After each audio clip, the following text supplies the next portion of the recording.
Sendi temporomandibular atau temporomandibular joint merupakan sendi yang menghubungkan rahang bawah atau mandibula dengan tulang temporal.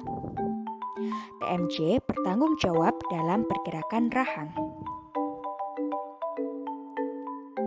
Secara lebih detailnya, TMJ merupakan artikulasi antara condylus mandibularis dengan fossa mandibularis.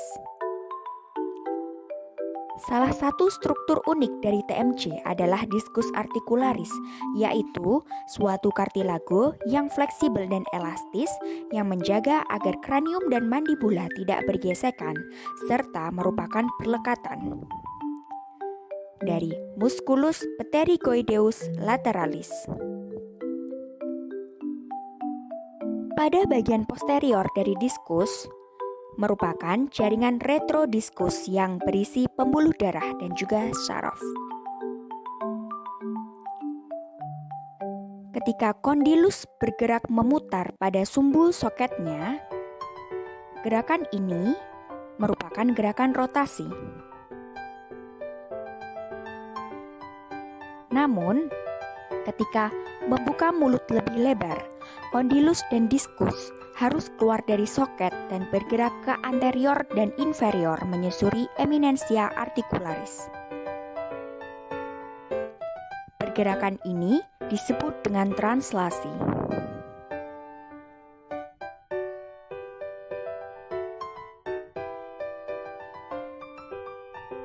Selanjutnya, alat dan bahan.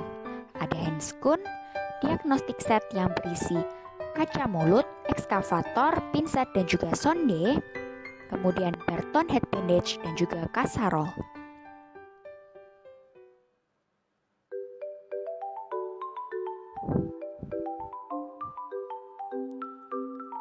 Kemudian yang pertama adalah operator menggunakan masker. Selanjutnya, operator memakai handscoon. Nah, pastikan operator mengenakan handscoon dengan prinsip hand to hand dan glove to glove.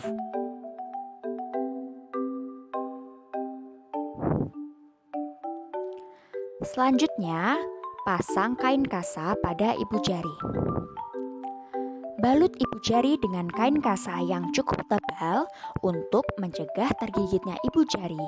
Karena setelah berada pada posisi yang benar, maka rahang akan mengatup dengan cepat dan keras.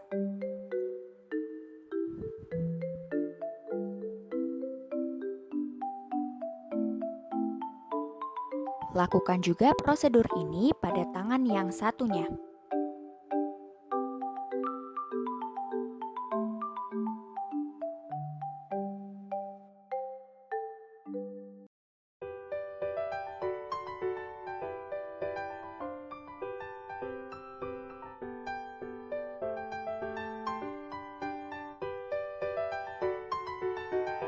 Nah, setelah menggunakan APD dengan lengkap, langkah selanjutnya kita perlu untuk menentukan diagnosis yang tepat pada pasien. Nah, kita perlu melakukan pemeriksaan fisik dan juga mengetahui riwayat apa sih yang menyebabkan kondisi dari dislokasi pasien tersebut. Apakah hal tersebut disebabkan karena faktor ekstrinsik atau trauma, kemudian apakah kejadian tersebut itu riwayatnya berulang. Selanjutnya, adanya gangguan sendi lainnya yang dapat mempengaruhi proses dari pengobatan pasien itu sendiri. Kemudian, apakah pasien ini memiliki riwayat penyakit saraf lainnya seperti misalnya penyakit Parkinson, penyakit epilepsi, ataupun penyakit sistemik lainnya. Nah, hal tersebut sangat penting untuk kita ketahui. Gunanya adalah untuk pertimbangan dalam pemberian obat kepada pasien. Kemudian selanjutnya kita juga harus mengetahui apakah dislokasi ini disebabkan karena si pasien itu terlalu lama membuka mulut. Misalnya pasien itu setelah melaksanakan prosedur kedokteran gigi lainnya yang mana hal tersebut membutuhkan pembukaan rongga mulut itu terlalu lama, misalnya prosedur PSA dan sebagainya. Kemudian bisa jadi hal tersebut disebabkan karena si pasien itu membuka mulut terlalu lebar, misalnya terlalu tertawa yang terlalu lebar atau terlalu kencang, kemudian ketika pasien itu menguap terlalu lebar. Nah, hal tersebut juga dapat menyebabkan kondisi dari kondilus itu keluar dari fossa glenoidalis.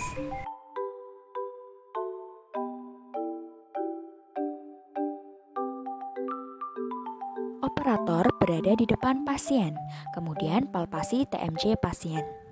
Letakkan ibu jari pada area retromolar pad, kemudian beri penekanan pada gigi molar rahang bawah ke arah inferior, kemudian dorong ke posterior dan superior untuk membebaskan kondil. Jika sudah, cek oklusi pasien.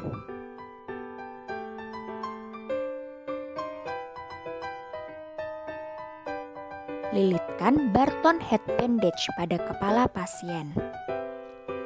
Yang pertama, lilitkan dengan arah vertikal atau atas dan bawah.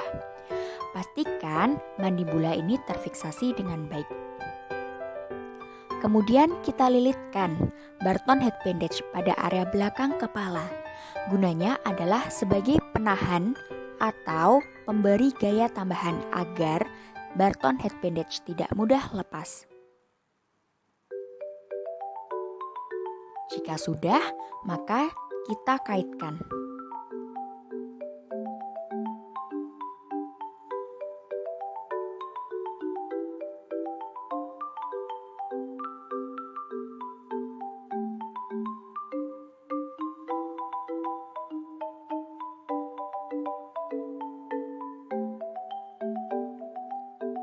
Selanjutnya, untuk arah horizontal.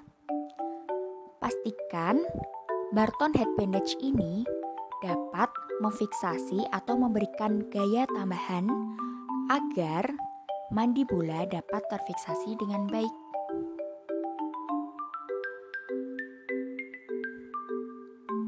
Pastikan lilitan rapi.